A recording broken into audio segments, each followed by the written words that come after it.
साधारण नहीं लग रहे हैं। इसलिए अनुसुईया ने कहा बिल्कुल आप प्रसन्न होइए, आपकी भावना मैं अभी पूर्ण किए देती हूं। और अनुसुईया ने अपने पातिव्रत धर्म के अनुसार ऐसा मंत्र मारा कि ब्रह्मा, विष्णु और महेश तीनों देवता देखते देखते छोटे छोटे से बालक बन गए, एकदम अभी अभी जन्मे हुए बालक की तरह।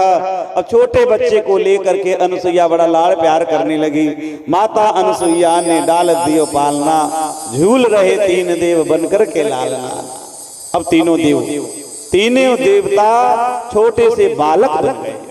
और जब छोटे से बालक बन गए, अब तो इधर बैकुंठ खाली, इधर कैलाश खाली, ब्रह्मलोक खाली। नारद जी गए एक दिन जाकर के, तीनों के समाचार क्या है देखने के लिए गए। तीनों अपने पति से रहित होकर के बड़ी दुखी। नारद जी से पूछा कि आपको पता है कि मेरे पति देव इस समय कहाँ है? बोले जाओ, जहां देख करके आई थी चित्रकूट में, अनुसुईया के घर आजकल निवास कर रहे हैं। अच्छा, तो जाकर के सीधे तीनों देवी आई अनुसुईया के यहाँ, और सती अनुसुईया के तेज तप के आगे तीनों त्रिदेवी नमस्कार करने लगी, क्षमा प्रार्थी होने लगी। कहा कि माँ हमसे गलती हो गई, अपराध हो गई। तो कहा कि कोई बात नहीं, अब तीनों अपने अपने पति को पहचान लो। महाराज त्रिदेवी होकर के, क्योंकि छोटे छोटे बच्चे थे, एक जैसे सबके सकल सूरत थे, तीनों देवी मोहित हो गई कि अब क्या करें। अनुसुईया के आगे हाथ जोड़ लिया है कि मैं हाथ जोड़ती हूँ, आप जीत गई। पातिव्रत धर्म में ये प्रभाव है, आप जीत गई, मैं हार गई। मेरे पति को मुझे सकुशल वापस कर दे। आप विचार कर, कोई भी माँ इतने छोटे छोटे बच्चों को अब कैसे, तीनों को जो दूध पिलाने वाली है ये माँ, अब इतना ममत्व हो गया है इन पुत्रों से, कैसे।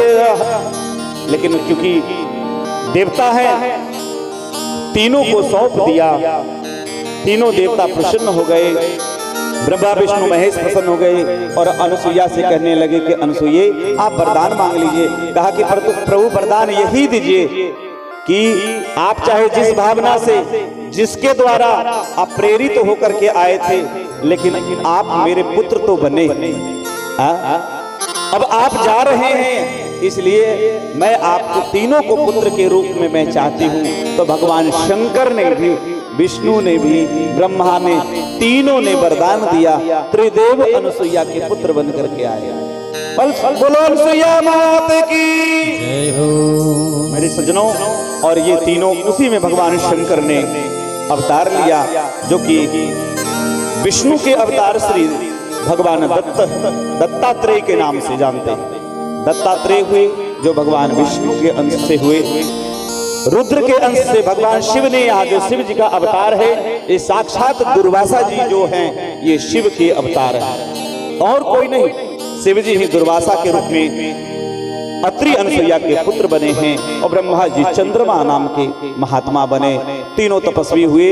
दत्तात्रेय आप दक्षिण भारत में जाइए, महाराष्ट्र में जाइए, गुजरात में जूनागढ़ में जाइए, भगवान दत्तात्रेय का सुंदर मंदिर है। संन्यास धर्म की बड़ी सुंदर परंपरा है। तो यहाँ दुर्वासा जी के अवतार, और एक और बड़ा जो अवतार की चर्चा यहाँ पे है मेरे सज्जनों, श्री हनुमान जी महाराज।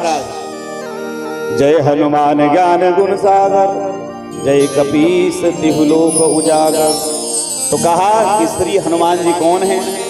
रामावतार में श्री राम जी जब प्रकट हुए तो शिव जी सोचने लगे कि अब सेवा कैसे करें। तो सेवा की भावना से शिव जी ने ही अपने तेज से ही अंजना मैया के माध्यम से, और महाराज अंजना के गर्भ से, क्योंकि अंजना मैया भगवान शिव की आराधना कर रही थी, क्योंकि कोई पुत्र हुआ नहीं था, इसलिए पुत्र की प्राप्ति के लिए किष्किंधा के उस दिव्य पर्वत पर तपस्या कर रही थी।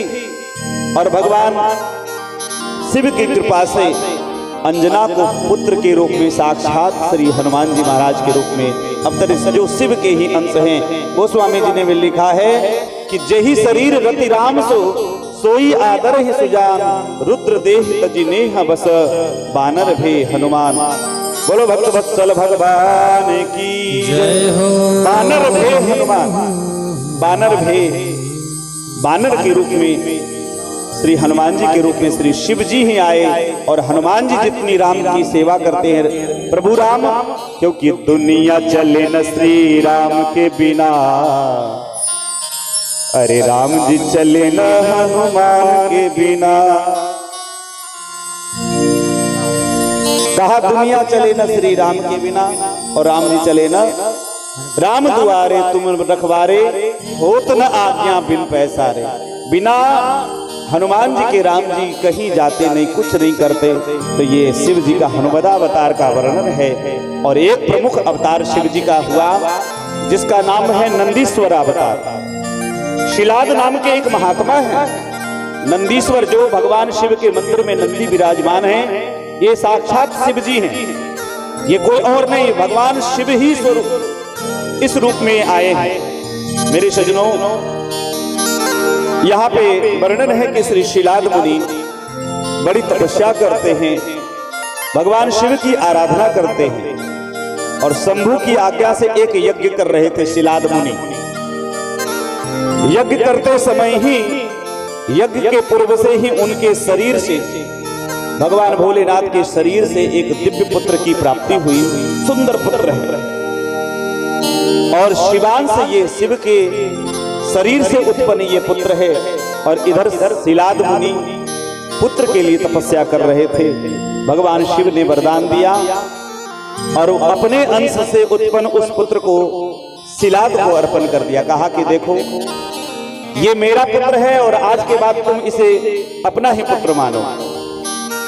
क्योंकि शिलाद ने विचार किया कि जब शिव जी ने अर्पण किया उस पुत्र को प्राप्त करके शिलाद को बहुत आनंद हुआ।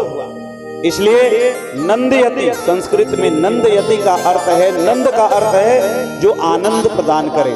इसलिए तुमने मुझे बहुत आनंद दिया है, इसलिए मैं नाम रखता हूं नंदी। नंदी आपका नाम होगा। फिर तो उन्होंने यज्ञ किया है, यज्ञांत तो अपने पुत्र को लेकर के आश्रम पर आ गए। और महाराज जब नंदी प्रकट हुए तो वृषभ के रूप में, जो आप मंदिर में देखते हैं वृषभ के रूप में थे, लेकिन जब शंकर जी ने शिलाद को अर्पण किया तब वो नंदी वृषभ रूप छोड़ करके दिव्य मनुष्य के रूप में भगवान शिव के पार्षद के रूप में परिणत हो गए। अब जब वो आ गए तो छोटे से बालक का सुंदर संस्कार किए। और मेरे सज्जनों, जो भी ब्राह्मण धर्म के अनुसार वेद आदि का अध्ययन कराया है, शिलाद मुनि बड़े प्रसन्न हैं। एक दिन की बात है, मित्रावरुण नाम के देवता वो शिलाद जी के यहाँ पधारे और शिलाद से कहने लगे कि देखो शिलाद, ये तुम्हारा पुत्र यद्यपि सब शास्त्रों का पारगामी विद्वान है, समस्त शास्त्रों से परिपूर्ण है, लेकिन इसकी आयु अब बहुत कम है। सुन करके शिलाद बड़ी दुखी हो जाते हैं। अब तो जब देखो तो शिलाद हमेशा दुख में डूबे, अपने पुत्र के शोक में डूबे हैं। एक दिन नंदीश्वर ने कहा कि पिताजी आप दुख में क्यों डूबे हैं, क्या कारण है, आपके दुख का कारण क्या है बताइए। तो सारी बात की बेटा अब तेरी आयु बहुत कम है। सुन करके बड़े दुखी हो गए। लेकिन नंदी ने कहा कि दुख होने की कोई बात नहीं है पिताजी, आज के बाद आप अपने दुख का परित्याग कर दीजिए और मैं ऐसा कुछ करूंगा अपने जीवन में कि आपके दुख की हमेशा हमेशा के लिए निवृत्ति हो जाएगी। नंदीश्वर ने कहा कि मुझे आज्ञा दीजिए, मैं अब वन को जा रहा हूं तपस्या करने के लिए। नंदीश्वर वहां से वन की ओर प्रस्थान करते हैं, घोर तपस्या करते हैं। भगवान शिव प्रसन्न होकर के नंदीश्वर को अपना स्वरूप प्रदान करते हैं। जब भगवान शिव प्रकट हुए तो उनके गले में सुंदर माला थी और वो अपने गले की माला नंदीश्वर के गले में डाल दी। और भगवान शिव ने कहा कि तुम मेरे अंश से, क्योंकि यज्ञ समय में तुम पैदा हुए हो, मेरे अंश से, मेरी प्रेरणा से तुम पैदा हुए हो, आज के बाद मैं तुम्हें गणों का ईश्वर गणेश्वर में गणाध्यक्ष बनाता हूं, इसलिए तुम अजर हो जाओ, अमर हो जाओ, दुख रहित हो जाओ। इस प्रकार से उस नंदीश्वर को गणाध्यक्ष का प्रदान भगवान शिव ने किया है और हमेशा हमेशा के लिए शिव जी की सेवा में लग गए हैं। तो शिव के स्वरूप में ये हैं। बोलो भक्तवत्सल भगवान की जय हो। आगे भगवान शिव का जो भैरव रूप है, ये भी मार्गशीर्ष मास के कृष्ण पक्ष के अष्टमी की तिथि को मेरे सज्जनों भैरवावतार भगवान ने लिया है। तो इस प्रकार से सुंदर सुंदर अवतारों की कथा है। और अब यहाँ पे श्री सूत जी महाराज द्वादश ज्योतिर्लिंग की कथा सुनाने जा रहे हैं कि ये द्वादश ज्योतिर्लिंगों की कथा आप हमें बताएं। मेरे सज्जनों द्वादश ज्योतिर्लिंगों की कथा में यहाँ पे वर्णन कर रहे हैं कि सौराष्ट्रे सोमनाथं च श्रीशैले मल्लिकार्जुनम उज्जैन्यां महाकालम ओंकारम अमलेश्वरम। कहा कि सबसे प्रथम जो द्वादश ज्योतिर्लिंगों में सबसे प्रथम ज्योतिर्लिंग है सौराष्ट्र में सोमनाथ। इनका नाम सोमनाथ है। बोले सोमनाथ ये ज्योतिर्लिंग है। बोले ये ज्योतिर्लिंग क्यों है? कहा कि आप जानते हैं चंद्रमा की 27 पत्नी है, लेकिन 27 पत्नियों में से केवल रोहिणी पर वो मोहित रहते हैं। अन्य पत्नियों का उन्होंने परित्याग कर दिया है। इससे ये बड़े दुखी 26 जितनी थी वो अपने पिता दक्ष के पास गई, अपने पति का शिकायत लगाई। दक्ष ने अपने दामाद को समझाया, चंद्रमा को समझाया, लेकिन चंद्रमा माना नहीं। 2-3 बार जब शिकायत हो गई तो एक दिन दक्ष को वो क्रोध आया और क्रोध में चंद्रमा के जो ससुर हैं श्री दक्ष ने चंद्रमा को श्राप दे दिया कि तुम्हें अपने जवानी का बड़ा घमंड है, तुम अपने जवानी के घमंड में चूर हो रहे हो, इसलिए मैं तुम्हें श्राप देता हूं कि तेरी जवानी आज के बाद छीन हो जाएगी, तुम वृद्धावस्था को प्राप्त हो जाओगे। अब तो जो ही क्रोध में आकर के श्राप दिया, मेरे सज्जनों चंद्रमा छीन होना शुरू हुआ। लेकिन मेरे सज्जनों दक्ष की और बेटियां सब दुखी हो गई। बाद में दक्ष भी उस श्राप में थोड़ा सा सुधार किए, कहा कि ठीक है मैंने श्राप दे दिया, वापस तो नहीं, क्रोध में आकर के मैंने श्राप दिया, वो वापस नहीं लिया जा सकता। लेकिन आज के बाद अब व्यवस्था ये रहेगी कि 15 दिन में तुम घटोगे, शुक्ल पक्ष में निरंतर तुम बढ़ोगे। आप देखिएगा शुक्ल पक्ष में चंद्रमा प्रतिपदा को इतना, द्वितीया को इतना, तृतीया को इतना, शुक्ल पक्ष में तुम बढ़ोगे और कृष्ण पक्ष में तुम घटोगे। तो बढ़ने घटने का जो क्षय रोग जिसे कहते हैं, और शायद हमको लगता है कि अंग्रेजी में इसी रोग को टीबी कहा गया है शायद। हाँ देखिए अब कंफर्म हो गया हमारे अजय जी का, मतलब ये टीबी का रोग हो गया, ये टीबी का रोग हो गया। इस क्षय रोग से ग्रसित होकर के चंद्रमा बड़े दुखी रहने लगे। क्या किया जाए? तो इसलिए चंद्रमा गुजरात प्रांत के एक सुंदर समुद्र के किनारे एक सुंदर दिव्य सा क्षेत्र है जिसका नाम है प्रभास क्षेत्र। प्रभास क्षेत्र में जाकर के चंद्रमा भगवान शिव की अखंड आराधना करने लगे और अखंड आराधना करके और भगवान शिव ने दर्शन दिया है। बोलो शंकर भगवान की। चंद्रमा को दर्शन दिया है, चंद्रमा प्रसन्न हो गया। शिव जी ने उसको वरदान दिया है कि तुम स्वस्थ रहो, और इसीलिए चंद्रमा को दर्शन देने के लिए, इसलिए महाराज चंद्रमा का ही नाम है सोम, चंद्रमा का दूसरा नाम है सोम। और इसलिए जब हमारे जो 7 दिन हैं, ये हिंदू कैलेंडर के बता रहा हूं, हमारे 7 दिन हैं। ये आजकल तो बच्चे छोटे छोटे अब सोमवार मंगलवार भूलते जा रहे हैं। अब मैं पूछता हूं कौन बार? बोले संडे है, मंडे है, ट्यूसडे, वेडनेसडे। ये क्या? अरे अपना तिथि अपना तारीख। हमारे पड़ोस का देश यद्यपि आज भी वहां लोकतंत्र ही है, लेकिन नेपाल में मैंने देखा कि आज भी वहां जो, मैं अगर पूछूंगा आप लोगों से कि ये कौन सा साल चल रहा है तो आप लोग सीधे कहेंगे कि 2021 चल रहा है। कितने लोगों को मालूम है?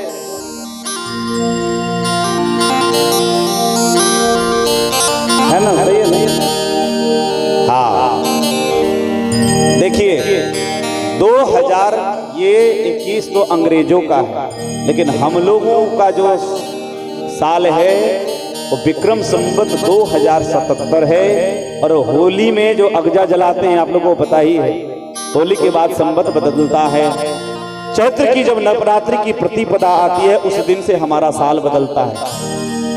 31 जनवरी आएगी महाराज ना, तो देखो मेरे व्हाट्सएप में बड़ा मैसेज धूम धड़ाके से आता है, लेकिन मैंने कहा मैं मन से कहता हूं, अगुआ गाछी के भी लड़के 2 दिन से फेसबुक में इतना रिक्वेस्ट मार रहे हैं, एक्सेप्ट होगा लेकिन फर्जी वालों को नहीं।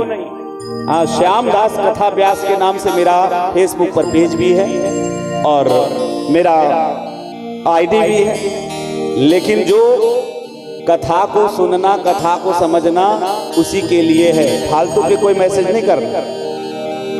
खूब रिक्वेस्ट आ रहा है महाराज, बोलो भक्तवत्सल भगवान की जय। तो मैंने सबको कहा है, जिसके पास भी मेरा नंबर है, तो मैंने कहा भैया अगर तुम सदा के लिए मुझसे बात करना चाहते हो तो कभी भी 31 जनवरी को हैप्पी न्यू ईयर का मैसेज नहीं भेजना। अगर जिसने भी मुझे मैसेज भेजा तो उसको सदा के लिए मैं नंबर नहीं डिलीट करूंगा, नंबर ब्लॉक भी नहीं करूंगा, बल्कि हृदय से डिलीट कर दूंगा। बोलो जय श्री राम।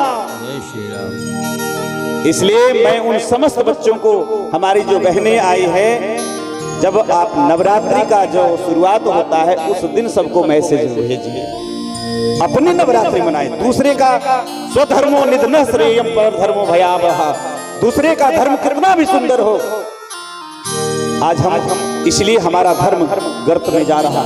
दूसरे की लच्छेदार, दूसरे के पैसा को देखा, दूसरे में उसने कहा हम तुमको मकान दुकान बना करके देंगे, ये करके देंगे, हम अपना धर्म बदल लेंगे। जो अपने बाप का नहीं हुआ वो दूसरे का क्या होगा?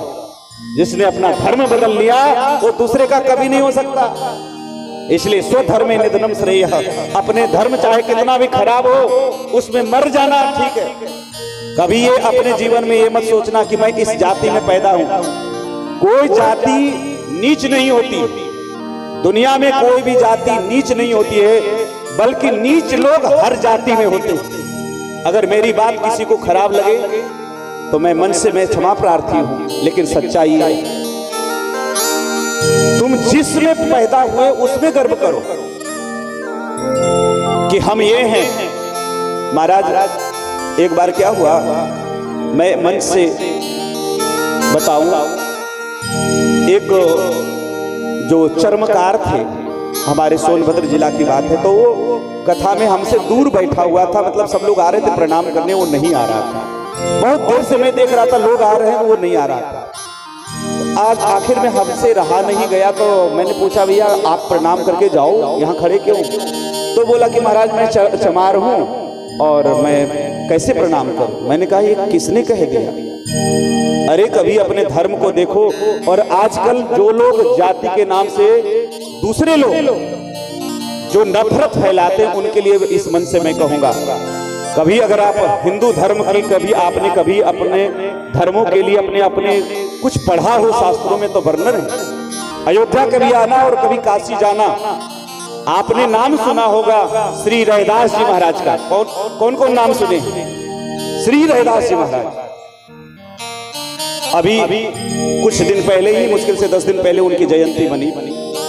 ये रैदास जी हमारे भगवान राम स्वयं इस कलयुग में रामानंद स्वामी के रूप में अवतरित हुए काशी में।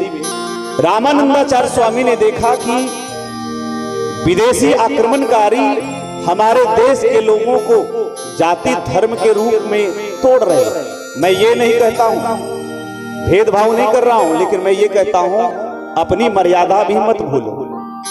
वर्ण व्यवस्था है तो उसको ऐसा नहीं कि इसको तोड़ना है।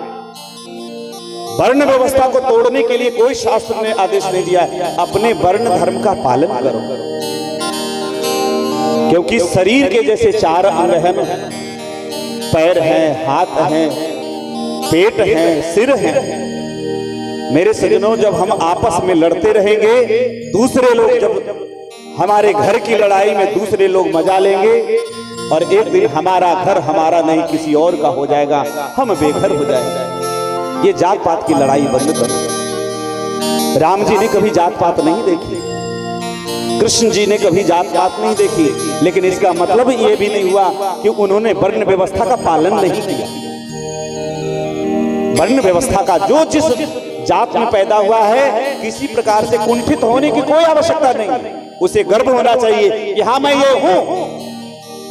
विभीषण आते हैं राम की शरण में तो ये नहीं कहते मैं रावण का भाई हूं, मैं ब्राह्मण कुल में पैदा हुआ हूं। महाराज ब्राह्मण अपने कुल का नहीं, कहा कि ये रावण को नहीं, ये दुष्कर्मी अत्याचारी, मैं उसका भाई हूं। अत्याचारी के भाई होने के कारण मैं भी पापी हूं। तुम जो हो वो हो, उसमें कोई बदलाव हो नहीं सकती है। इसलिए स्वे धर्मे निधनम श्रेयः पर धर्मो भयावह, अपने धर्म में स्थित रहो। बोलो भक्त वत्सल भगवान की जय। टीवी का रोक, इसलिए वहां पे चंद्रमा को दर्शन देने के लिए, इसलिए मैं कहता हूं कि अपने धर्म को जानो। विक्रम संवत आवे तब आप नए साल को सबको बधाई दो। मुझे तो दुख होता है जब विदेश में जाते हैं तो हिंदुत्व को लोग विदेश में बहुत मानते हैं, और हम हिंदुस्तान में रह करके अपने धर्म को छोड़ रहे हैं। विदेश के लोग धोती और कुर्ता पहन रहे हैं और हम फटा हुआ जींस लेकर के। आजकल तो हद हो गया, आजकल तो ऐसा फैशन में आग लगे भैया, क्या क्या फैशन चला है। अब तो अच्छा हुआ फटे फटे कपड़े पहन रहे। मैंने कहा कि भैया, एक बार मैं पहली बार एक जा रहा था ट्रेन में, अच्छे खाते पीते घर की लड़की मुंबई जा रही थी एसी में, तो आई अचानक, तो मैं एकदम बिल्कुल ऐसे ढक लिया। अब मैंने कहा कि भाई तुमको पैसा नहीं हो तो मैं देता हूँ, जाकर के पहले तुम कपड़े खरीदो। तो बोले कि क्या हो गया आपको? मैंने कहा फटे कपड़े पहन के क्यों बैठी हो? तो बोले अरे महाराज ये फटे नहीं, ब्रांडेड जींस अभी नए लाए हैं। मैंने कहा बताओ, फटे चीटे पहन करके इनको ब्रांडेड? बोले महाराज ये फटा नहीं है बल्कि कंपनी के द्वारा फाड़ा गया है, और ये शौक है, ये फैशन है, ऐसे फैशन में लगे। कभी आप बंगाल जाओ, मैं वर्णन करूं, कभी बंगाल में एक बार जरूर जाओ, आपके बगल में ही बंगाल है, नवद्वीप में मायापुर एक जगह है। इस्कॉन का हमारा पूरे देश में जो ग्लोबल एक संस्था है, कृष्ण भावनामृत का इस्कॉन सुंदर सा है। कृष्ण रस का प्रचार पूरे दुनिया में 168 देशों में उसने मंदिर बनाए हैं, छोटे बड़े। मायापुर में जाके देखो तो अंग्रेज लोग कैसे धोती और कुर्ता और अंग्रेजन साड़ी पहनती है, उनसे सीखो। कि हम अपना धर्म छोड़ करके उनके में घुस रहे हैं, वो हमारा। बुद्धिजीवी लोग भारतीय धर्म को अपना रहे हैं। इसलिए अपने धर्म की कथा, ये बैठ के कथा सुनोगे तभी जानोगे कि क्या वर्णन है। अब बिना जाने किसी से सुन करके धर्म के ऊपर टीका टिप्पणी करना, ये अपराध है। कई बार हम लोग सुन लेते हैं और दूसरे को सुनाते रहते हैं, हमको पता ही नहीं कि जिसने कहा है वो सच्चा भी कहा है कि झूठा कहा है। कैसे सुन करके और ऐसे करके। इसलिए अपने धर्म को जानो मेरे सज्जनों। चंद्रमा को दर्शन के लिए, इसलिए वहां ज्योतिर्लिंग के रूप में स्थापना उनकी हो गई। इसलिए सौराष्ट्र सोमनाथम च। दूसरा जो ज्योतिर्लिंग का वर्णन है, श्री शैल्य मल्लिकार्जुन। मल्लिकार्जुनम श्री शैलम हैदराबाद के पास में है यह क्षेत्र। और मेरे सज्जनों, हैदराबाद का ये सुंदर जगह जहां दिव्य प्राकृतिक वातावरण से ये है, तो इसे श्री शैलम मल्लिकार्जुन क्यों हुआ? क्योंकि अभी आपने कथा सुनी, अपने माता पिता से नाराज होकर के और श्री कार्तिकेय जी जब चले गए तो श्री शैल पर गए, तो अपने पुत्र से मिलने के लिए शिव और पार्वती, मल्लिकार्जुनम, अर्जुन भगवान श्री शिव जी का नाम है, अर्जुन भगवान शिव जी का नाम है, और मल्लिका भगवती पार्वती जी का नाम है। मल्लिका सुंदर नाम है, मल्लिका। इसलिए मल्लिकार्जुनम शिव और पार्वती जी का ही नाम है। अपने पुत्र से मिलने के लिए जाते तो महाराज अपने पुत्र के मोह के कारण एक रूप में शिव जी वहां ज्योतिर्लिंग के रूप में विराजमान हो गए। इसलिए उसका नाम हुआ श्री मल्लिकार्जुनम। प्रेम से कहिए मल्लिकार्जुन महादेव की जय। और महाराज कालों के काल महाकाल जो कि उज्जैन की नगरी में विराजमान है। महाराज उज्जैन की सुंदर नगरी जहाँ के पहले जो विक्रम संवत की जो चर्चा हो रही है, वहाँ के राजा श्री विक्रमादित्य थे। तो अवंतिका नगरी का ये प्रसिद्ध राजा चंद्रसेन था, वो शिव भक्त था। उनकी नगरी में एक गोप बालक रहता था जिसका नाम है श्रीकर। श्रीकर नामक गोप बालक रहता था। उसको पता नहीं था, लेकिन वो शिव की भक्ति करता था। एक बार शिव जी की पूजा करने के लिए वो बैठा। राजा चंद्रसेन भी शिव भक्त थे, लेकिन उसी समय दुश्मनों ने शिवरात्रि महाशिवरात्रि की वो समय वो शिव जी की पूजा के लिए सारे साधन जुटा करके और पूजन के लिए जो ही बैठा, इतने में दुश्मन आकर के आक्रमण कर दिया और महाराज उसके पूजन सामग्री को फेंकना शुरू कर दिया और श्रीकर को पकड़ करके मारने की तैयारी करने लगे।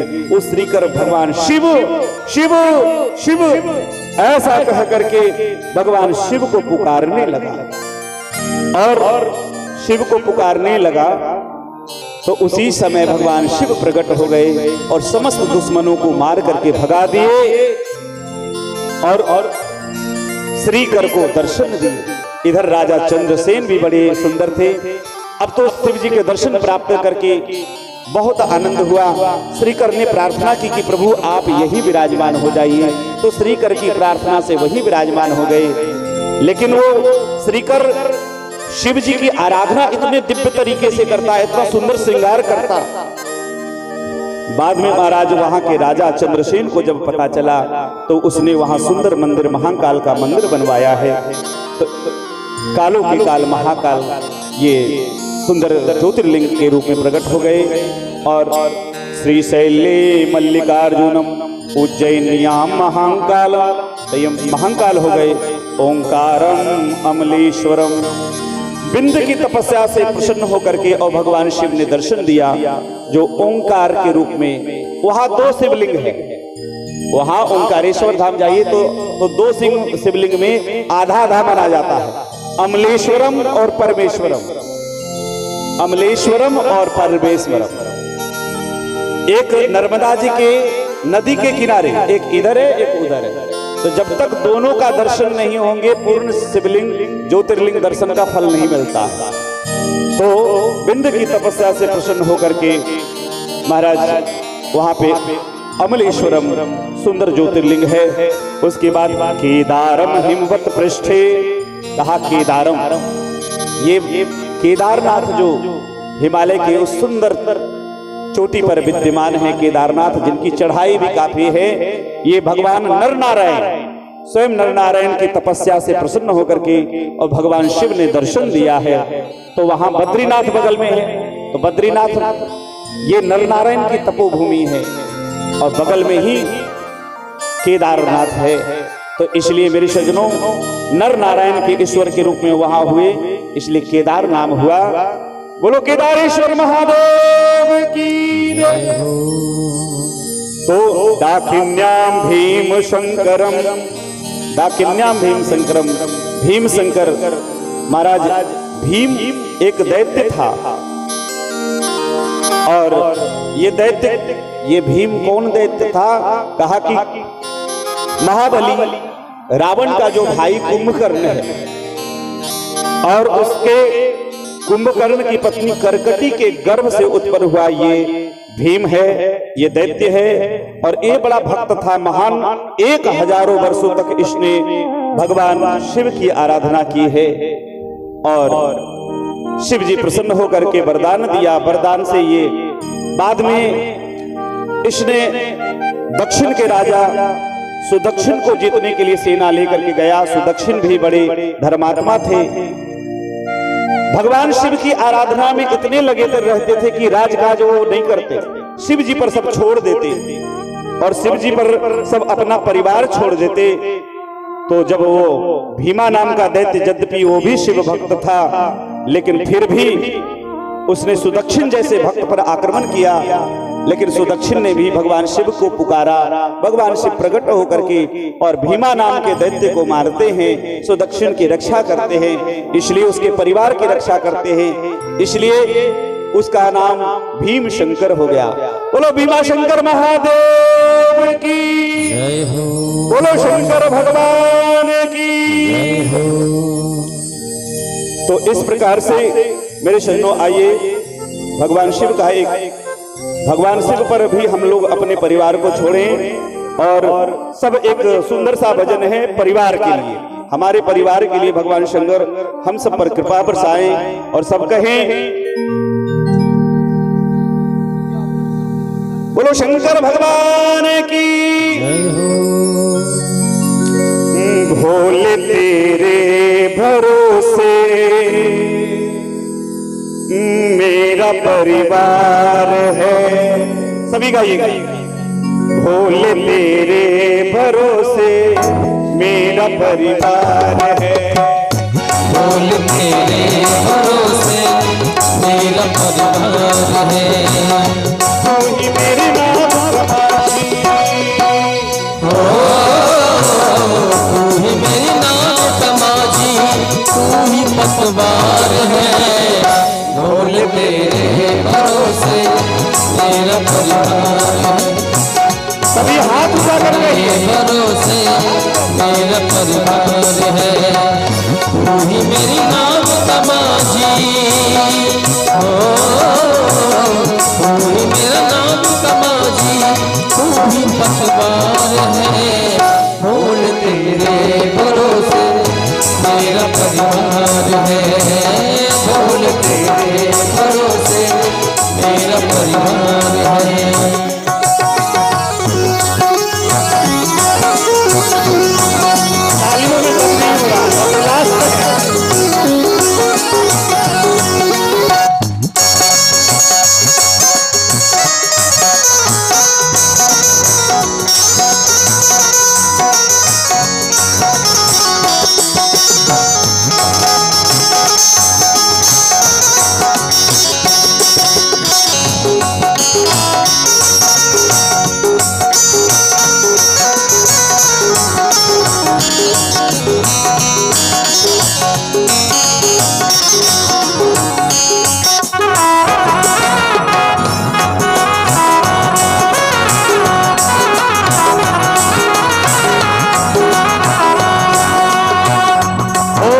सच्चा माझी नाम भी पार होगी, सच्चा माझी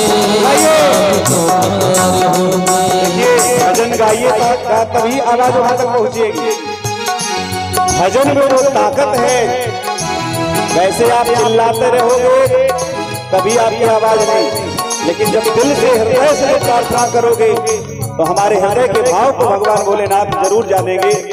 इसलिए सभी गाइए, हो अगर सच्चा माझी नाम भी पार, हो अगर सच्चा माझी नाम तो पार हो सच्चा माझी नाम तो पार हो अगर सच्चा माझी नाम भी पार होगी, किसी के बीच खबर में दरकार होगी, अब तो तेरे भरोसे तेरे भरोसे मेरा परिवार है। भोले तेरे भरोसे मेरा परिवार है, और तेरे भरोसे मेरा परिवार है।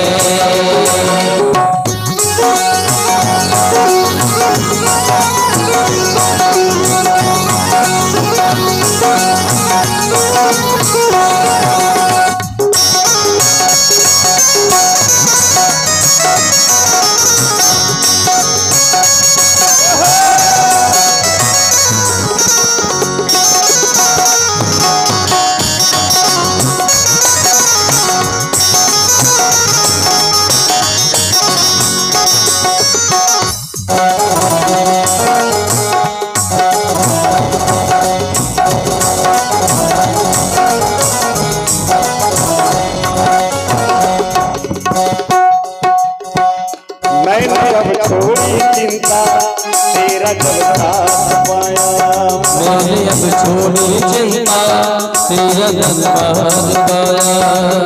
देखिए थोड़ा गला काम नहीं कर रहा है, इसलिए थोड़ा आप लोग थोड़ा आप लोग गाएंगे तो हो सकता है मेरा गला ठीक हो जाए। कौन कौन गाएंगे हाथ उठाइए। आधे लोग नदारत ही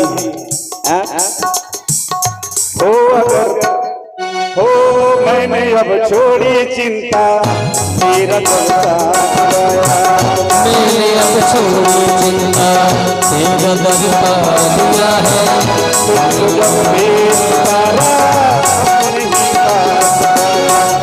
मैंने अब छोड़ी चिंता तुझको ही पा लिया है। हो मैंने जब छोड़ी चिंता तुझको ही पा लिया है। मुझ पे एहसान तेरा मुझसे एहसान तेरा बेशुमार है। तेरे भरोसे मेरा परिवार है। तेरे भरोसे मेरा परिवार है। मेरा नाम समाधि हो मेरा नाम समाधि वही मतवार है। बोल तेरे भरोसे मेरा परिवार है। बोल तेरे भरोसे मेरा परिवार है। बोल तेरे भरोसे मेरा परिवार है। बोल तेरे भरोसे मेरा परिवार है। बोल तेरे भरोसे मेरा परिवार है। बोलो शंकर भगवान की। जय हो। देखो मैं बताऊं, मेरा गला आज बिल्कुल काम नहीं कर रहा है। क्यों? कुछ तो आप लोग सहायता कम कर रहे हैं और कमेटी वाले ज्यादा प्रेम दे रहे हैं, इसीलिए इतने सुंदर खाने पीने की व्यवस्था किए। दही इतना सुंदर जम गया कि हम रह ही नहीं पाए। हमने कहा कि खाओ दही और हो जाओ सही। लेकिन अब हम का कही तो दही लोभ में तो हम दही खा लिए, हमारे पाठक जी ने खिला दिया। लेकिन महाराज कोई बात नहीं, आज की बात है। तो मेरे शरणों आगे वाराणसी जो भगवान शिव काशी जो अपने त्रिशूल पर जो दिव्य नगरी का निर्माण किया, उस नगरी में जीवों को मोक्ष देने के लिए वह स्वयं भगवान विश्वनाथ के रूप में रहते हैं। विश्वनाथ की दिव्य महिमा है। कहा कि काशी मर्द जंतु अवलोकी। काशी में मरते हुए जीवों को जब देखा भगवान शिव ने तो बड़ी कृपा की। वो काशी नगरी ऐसी दिव्य नगरी है, प्रलय काल में भी उस काशी नगरी का कभी विनाश नहीं होता। जब भी प्रलय होता है तो भगवान शिव अपने त्रिशूल पर सुंदर 5 कोस में फैला दिव्य वो नगरी का निर्माण किया और स्वयं विश्वनाथ के रूप में वहां पे विराजमान है। और त्र्यंबकम गौतमी तटे, महाराज 4 जगह कुंभ में से एक नासिक में कुंभ लगता है, वहां गौतमी तटे कहा। गौतमी तटे का मतलब है गोदावरी तटे।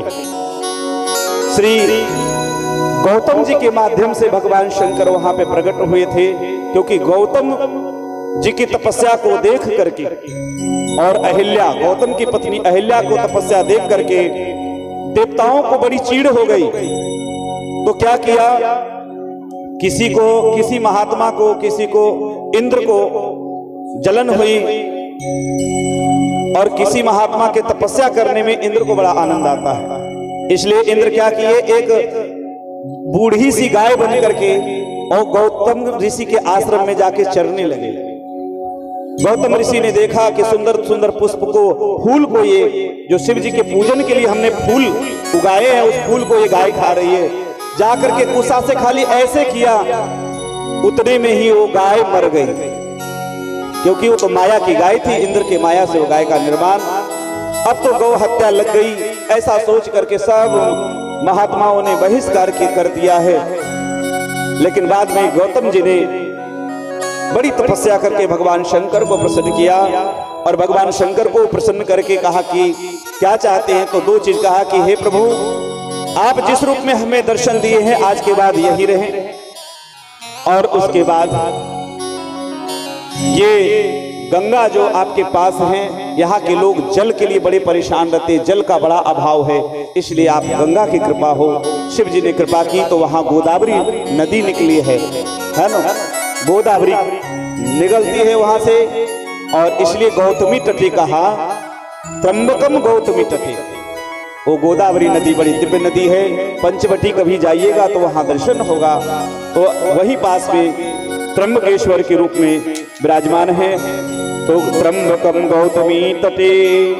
और महाराज अब वैद्यनाथम चिता भूमो नागेशम दारुका बने। कहा कि ये वैद्यनाथ भगवान, ये चिता भूमो जो आपके झारखंड में है, ये रावणेश्वर महादेव के रूप में ही है। कथा आप सब इसके लिए खूब जानते ही हैं कि भगवान शिव की आराधना करके और शिव जी से वरदान के रूप में शिव जी को ही मांग लिया रावण ने। यद्यपि रावण के लंका में शिव जी जाना नहीं चाहते थे, लेकिन भक्त के अधीन होकर के रावण को भगवान शिव ने दिव्य शिवलिंग दिया और कहा इसे ले जाओ, लेकिन ध्यान रखना बीच मार्ग में कहीं रखना नहीं। रावण वहां से चला है। शिव जी ने लीला की और कहते हैं कि यहाँ पे एक गोप बनकर के शिव जी ही स्वयं आए थे। और महाराज रावण को बहुत जोर से लघु शंका लगी।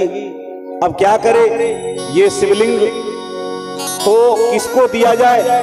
तो उस छोटे से वो ब्रह्मचारी को देख करके उसको कहा कि तुम रखे रहना, मैं अभी थोड़ी देर में आता हूं। और रावण बैठ गया लघु शंका करने के लिए। इधर शिवलिंग इतने गरु हो गए, उस सह न पाने के कारण वो नीचे जमीन पर रख दिया। और वही चिता भूमि जो ये जगह है, सुंदर जगह, वहीं पे वो शिवलिंग स्थापित हो गया। बाद में रावण भी भगवान शिव की इच्छा समझ करके यही छोड़ करके चला गया। इसलिए रावणेश्वर महादेव के नाम से ये सुंदर सा ये और दारुका बने। कहा कि नागेशम दारुका, दारुका नाम की राक्षसी के उस आतंक से पीड़ित होकर के और वहां भगवान शिव दर्शन दे करके उसका वध करके मुनि महात्माओं को प्रसन्न करते हैं। इसलिए नागेशम दारुका बने। सेतु बंधे तू रामेशम, सेतु बंध भगवान श्री राम के द्वारा जो स्थापित है। जब लंका में जा रहे थे, दिव्य रामेश्वरम का जो सुंदर मंदिर है वो शिवाला और दिव्य भव्य बना है समुद्र तट पर, वो रामेश्वर के नाम से, क्योंकि भगवान श्री राम विजय की अभिलाषा से भगवान शिव की आराधना करते थे। इसलिए पार्थिव पूजन किया है। राम के द्वारा वो पूजित होने के कारण ये स्वयं रामेश्वर ज्योतिर्लिंग के रूप में ये परिणत हो गए। तो इस प्रकार से और घुस्मेशम तु शिवालय, ये घुस्मा की कथा है।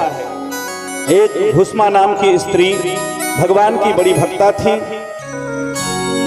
बड़ी शिव भक्त थी। लेकिन क्या हुआ, विवाह होने के कई साल तक उनको कोई संतान जब नहीं हुआ तो बड़ी दुखी हो गई। और दुखी हो गई तो अपने पति, जो उनके पति का नाम सुधर्मा है, उनका दूसरा विवाह करा दिया। क्योंकि जब संतान नहीं हुआ तो सोचा कि दूसरे से संतान हो जाए तो कम से कम वंश तो आगे बढ़े। महाराज घुस्मा ने ही अपने पति को मनाया। उनके पति नहीं चाहते थे, लेकिन फिर भी घुस्मा ने मनाया और अपने पति की दूसरी शादी करा दी। लेकिन शिव जी की ऐसी कृपा, वो शिव जी की सेवा करती थी।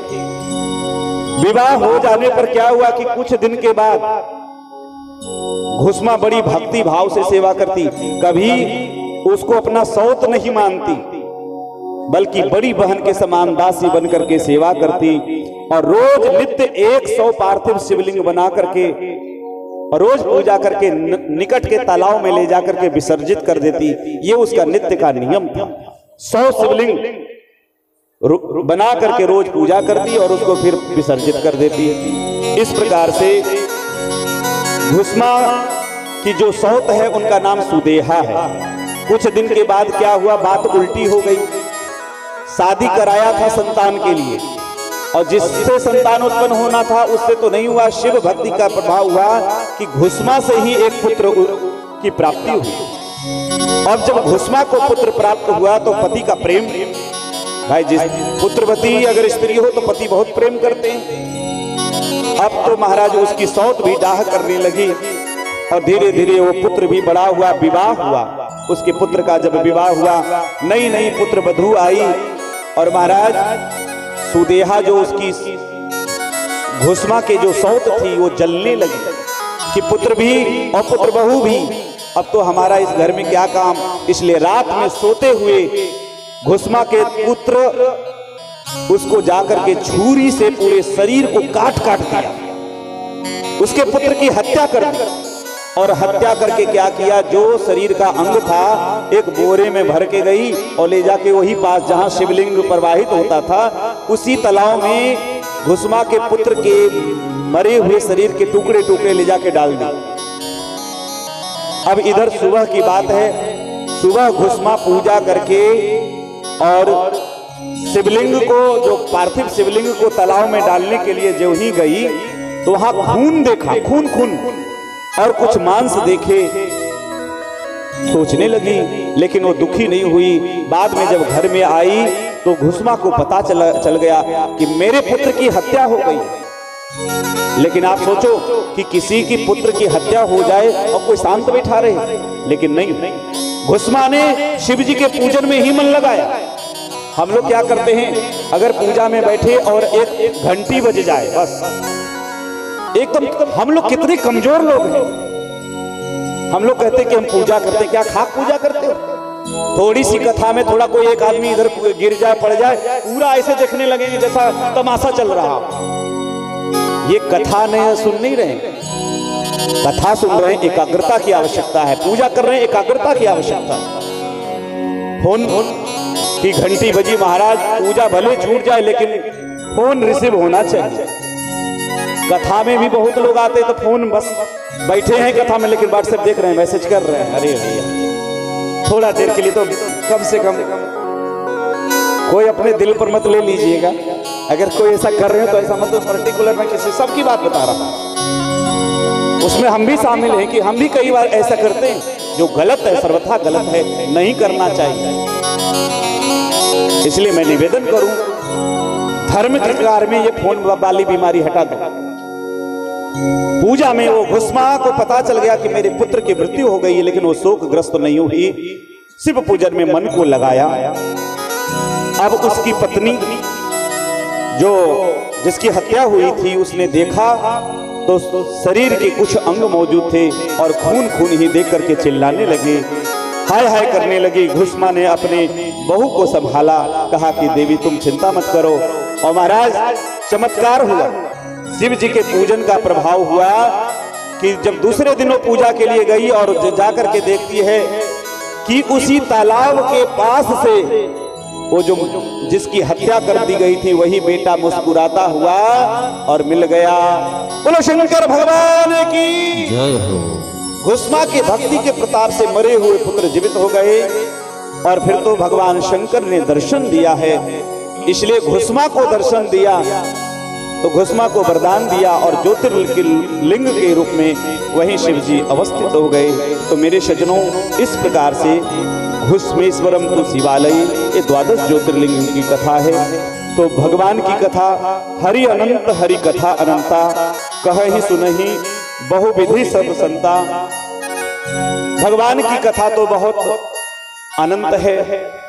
एक एक श्वास में हम लोग श्वासों की माला में पूजा करें। कैसे? भगवान के नाम का स्मरण करें हमेशा। ध्यान जब भी एक घड़ी थोड़े देर कथा में बैठो, लेकिन जब तक बैठो कथा में ध्यान लगा के बैठो। कभी कभी कल नहीं परसों की बात है, मैं कथा उल्टा पलटा हो जा रहा है। कई बार मुझे ऐसा लगा कि कथा बोलना मैं कुछ चाहता हूं, निकल कुछ रहा है। इसका कारण क्या होता है? क्योंकि आप लोग हमारे ध्यान को भंग कर देते हैं।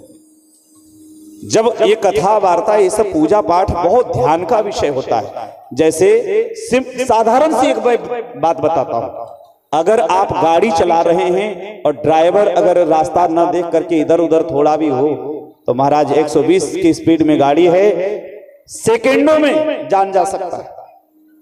तो सावधानी हटी तो दुर्घटना घटी। ये केवल सड़क पर लागू नहीं है, इस कथा पंडाल में भी लागू है। हम लोग बैठे तो सावधानी से कथा सुन, इसलिए कथा जब तक सावधानी से न सुनी जाएंगी तब तक कथा का क्या फल मिलेगा? जब तक एकाग्रता न हो। हम 5 मिनट पूजा करें, अगरबत्ती 2 मिनट घुमावे, लेकिन उस 2 मिनट में हम अपने आप को परमात्मा से कनेक्ट कर लें, अपने आप को ऐसे कर लें कि हम भगवान के रूप हो जाए। आइए एक भजन सुनते हैं, बड़ा प्यारा सा भजन है। कि किस प्रकार से सांसों की माला पे सिमरूं मैं तेरा नाम। सांसों की माला पे सांसों की सिमरूं मैं तेरा नाम। मेरे मन की मैं जानूं और पी के मन की मेरे मन की मैं जानूं और पी के मन की सांसों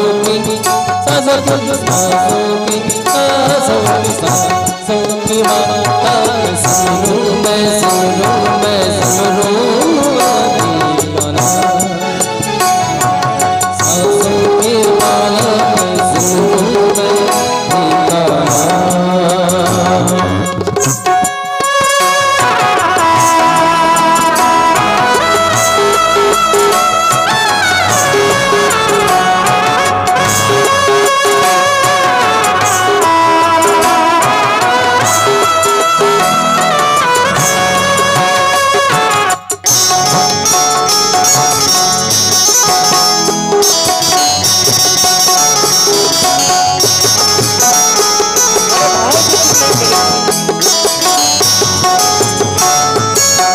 प्रेम के रंग में ऐसी डूबी बन गया एक हीरो।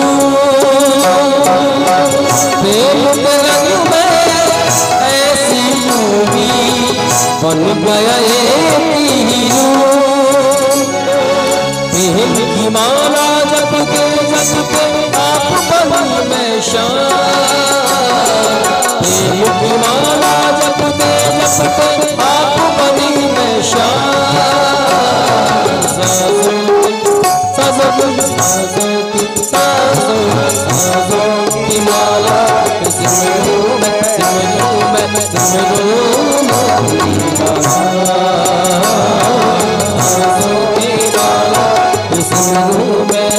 तेरा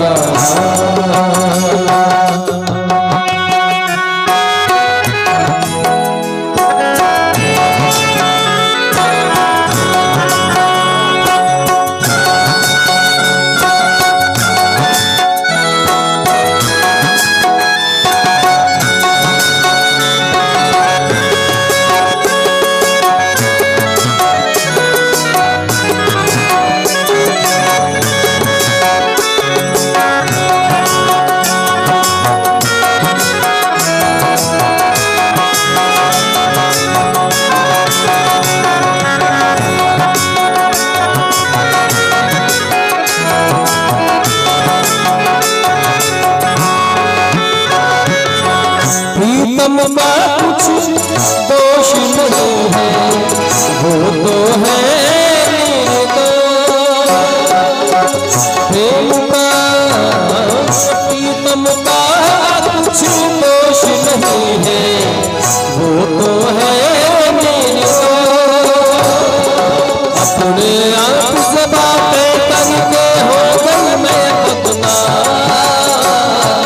अपने आप से बातें करके हो गई मैं बदनाम। सांसों की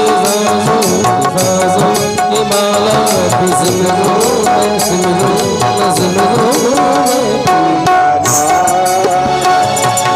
सांसों की माला सिमरूं मैं तेरा नाम। अपने मन की मैं जानूं और पी के मन की अपने मन की मैं जानूं और पी के मन की सांसों की माला सिमरूं मैं तेरा नाम। सांसों की माला सिमरूं मैं तेरा नाम।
से पिया है झूठा है पूरा प्रेम पिया जब से पिया है झूठा है पूरा जिंदगी में नींद न आए कांटों पे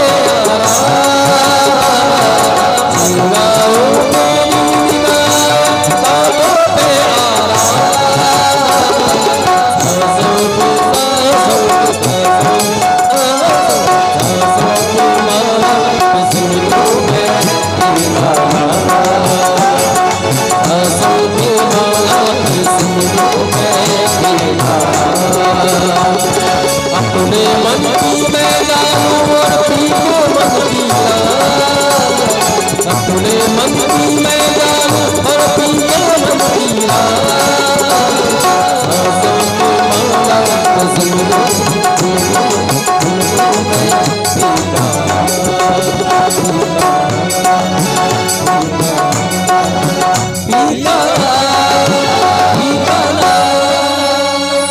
बोलो शंकर भगवान की जय हो। तो ज्योतिर्लिंगों की कथा के साथ ही हम भगवान शिव पुराण की जो कथा है, अद्भुत कथा, और आगे भगवान शिव के सहस्त्र नामों की सुंदर सुंदर चर्चा है। कथा तो देखिए 24,000 श्लोक 7 दिन में कौन कथा कह सकता है, लेकिन जो भी जितना भी है हम उसके हृदय में धारण करके भगवान की कथा को श्रवण करें। और मैं इस मंच से मैं थोड़ी 5 मिनट समय अब आप लोगों का लूंगा, ज़्यादा नहीं। मेरे सज्जनों, जैसा कि आप जानते हैं 2019, 2020 और 2021 3 साल से आप लोगों ने हमें बहुत प्रेम दिया, बहुत प्यार दिया गुआ गाछी वासियों ने, और ये हमेशा बना ही रहेगा। और क्योंकि ये एक बार जब नाता जुड़ गया है तो ये संसार का नहीं, ये स्वार्थ का नहीं, ये परमार्थ का नाता है। तो ये नाता हमेशा